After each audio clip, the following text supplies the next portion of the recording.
Idea video anganwadi ಮಕ್ಕಳ ತಾಯಂದಿರಿಗಾಗಿ. ನಮಸ್ಕಾರ. ಇಂದಿನ ಸಭೆಗೆ ನಿಮ್ಮೆಲ್ಲರಿಗೂ ಸ್ವಾಗತ. ಕಳೆದ ವಾರದ ಪ್ರಥಮ ಚಿಕಿತ್ಸೆ ಎಂಬ ವಿಷಯದ ಕುರಿತು ತೋರಿಸಲಾದ ವಿಡಿಯೋದ ಮಾಹಿತಿ ಮತ್ತು ವಯಸ್ಸಿಗೆ ಅನುಗುಣವಾಗಿ ನೀಡಿದ ಅಭ್ಯಾಸ ಹಾಳೆಯ ಮಾಹಿತಿಯನ್ನು ನೀವು ನಿಮ್ಮ ಗುಂಪಿನಲ್ಲಿ ಚರ್ಚಿಸಿ ಮಕ್ಕಳೊಂದಿಗೆ ಹಂಚಿಕೊಂಡಿದ್ದೀರಿ ಎಂದು ನಾವು ಭಾವಿಸುತ್ತೇವೆ. ನಿಮ್ಮ ಆಲೋಚನೆಗಳು ಮತ್ತು ಅನುಭವಗಳು ನಮಗೆ ಮುಖ್ಯ. ದಯವಿಟ್ಟು ಅವುಗಳನ್ನು ನಮ್ಮೊಂದಿಗೆ ಹಂಚಿಕೊಳ್ಳಿ. ಈಗ ಇಂದಿನ ಕಾರ್ಯವನ್ನು ಪ್ರಾರಂಭಿಸೋಣ. ಅಲ್ಲಿಯವರೆಗೆ ನಾವು ವಿಡಿಯೋವನ್ನು ಇಲ್ಲಿ ಪಾಸ್ ಮಾಡೋಣ. ಬನ್ನಿ ಈಗ ಮುಂದಿನ ಚಟುವಟಿಕೆಯನ್ನು ಮಾಡೋಣ. ಇದರ ಹೆಸರು ಮಾಡಿ ನೋಡೋಣ. ಎಲ್ಲಾ ತಾಯಂದಿರನ್ನು 2 ಗುಂಪುಗಳಲ್ಲಿ ನಿಲ್ಲಿಸಿ ಲೀಡರ್ ತಾಯಿ ಕೈಯಲ್ಲಿ 2 ಬಾಟಲಿಗಳನ್ನು ಹಿಡಿದುಕೊಳ್ಳಬೇಕು. ಲೀಡರ್ ತಾಯಿ ಬಾಟಲಿಯನ್ನು ಯಾವ ದಿಕ್ಕಿಗೆ ತಿರುಗಿಸುತ್ತಾರೋ ಆ ಬಾಟಲಿಯ ಎದುರು ನಿಂತಿರುವ ತಾಯಂದಿರು ಹಾಗೆಯೇ ತಿರುಗಬೇಕು. ಸೂಚನೆಗಳಂತೆ ಸರಿಯಾಗಿ ಮಾಡುವ ತಾಯಂದಿರು ಗೆಲ್ಲುತ್ತಾರೆ. ಈ ಆಟ ನಡೆಯುವವರೆಗೆ ವಿಡಿಯೋವನ್ನು ಇಲ್ಲಿ ಪಾಸ್ ಮಾಡೋಣ. ಬನ್ನಿ ಈಗ ಮುಂದಿನ ಚಟುವಟಿಕೆಯನ್ನು ಮಾಡೋಣ. ಇದರ ಹೆಸರು ಏನಾದರೂ ಹೊಸದನ್ನು ಕಲಿಯೋಣ.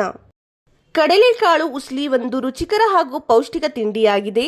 ಇದನ್ನು ಬೇಗನೆ ತಯಾರಿಸಬಹುದು. ಕಡಲೆಕಾಳಿನಲ್ಲಿ ಪ್ರೋಟೀನ್ ಇರುವುದರಿಂದ ಇದು ಮಕ್ಕಳಿಗೆ ಮತ್ತು ದೊಡ್ಡವರಿಗೆ ಬಹಳ ಪ್ರಯೋಜನಕಾರಿಯಾಗಿದೆ.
ಈ ವಿಡಿಯೋದಿಂದ ನೀವು ಹೇಗೆ ಪ್ರಯೋಜನ ಪಡೆಯಬಹುದು?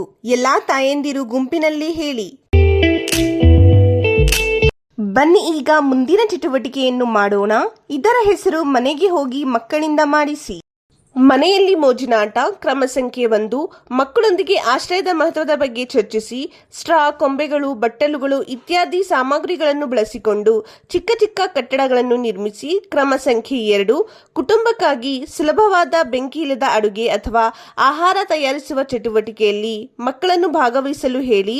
ಸಾಮಗ್ರಿಗಳನ್ನು ಗುರುತಿಸಲು, ಮಿಶ್ರಣ ಮಾಡಲು, ರುಚಿಯನ್ನು ಅರ್ಥ ಮಾಡಿಕೊಳ್ಳಲು ಹಾಗೂ ಅಗತ್ಯಕ್ಕೆ ಅನುಗುಣವಾಗಿ ಬದಲಾವಣೆಗಳನ್ನು ಮಾಡಲು ಮಕ್ಕಳನ್ನು ಪ್ರೇರೇಪಿಸಿ. ಕೊಟ್ಟಿರುವ ಅಭ್ಯಾಸ ಹಾಳೆಯಲ್ಲಿ ಮಕ್ಕಳ ವಯಸ್ಸಿಗೆ ಅನುಗುಣವಾಗಿ ಚಟುವಟಿಕೆಗಳನ್ನು ನೀಡಲಾಗಿದೆ. ಈ ಚಟುವಟಿಕೆಗಳನ್ನು ಅರ್ಥ ಮಾಡಿಕೊಂಡು ಮಕ್ಕಳಿಗೆ ಮಾಡಿಸಿ.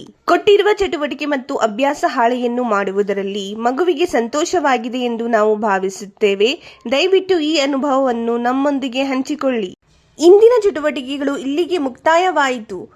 ಇನ್ನಷ್ಟು ಹೊಸ ಮಾಹಿತಿ ಮತ್ತು ಚಟುವಟಿಕೆಗಳೊಂದಿಗೆ ಮುಂದಿನ ವಾರ ನಿಮ್ಮನ್ನು ಭೇಟಿ ಮಾಡುತ್ತೇವೆ. ಅಲ್ಲಿಯವರೆಗೆ ನಿಮ್ಮ ಮತ್ತು ನಿಮ್ಮ ಮಕ್ಕಳ ಆರೋಗ್ಯದ ಬಗ್ಗೆ ನೋಡಿಕೊಳ್ಳಿ. ಧನ್ಯವಾದಗಳು.